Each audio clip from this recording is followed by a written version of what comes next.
Alors bonjour et bienvenue dans l'exercice que je vous propose aujourd'hui. Alors, dans cet exercice, vous allez pouvoir télécharger dans un premier temps les plans que j'ai mis ici.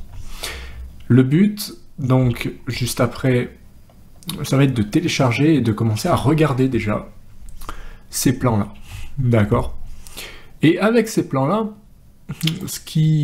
la consigne que je vais vous donner, c'est simplement de réaliser un plan en partant de soit d'un gabarit que vous avez, soit de rien du tout.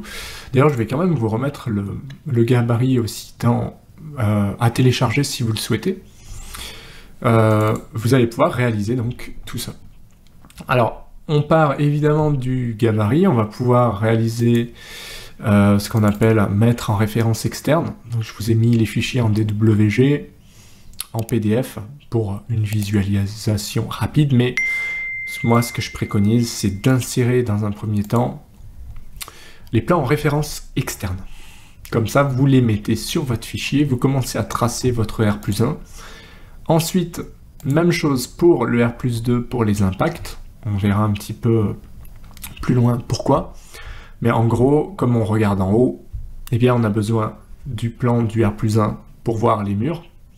Mais tout ce qui est détail de balcon, tout ce qui est impact, ça sera avec le plan du R+2 qui viendra se superposer en pointillé sur le R+1. Ce qui peut être un petit peu délicat à gérer. Donc il faudra faire le plan du R+2, il faudra le mettre à côté, en pointillé, et ensuite le rebasculer sur le plan du R+1. Et puis certains le mettent, moi ce que je préconise c'est de faire une hachure avec des points pour pouvoir voir un petit peu l'impact. Si ça plombe pas, ça peut être pertinent.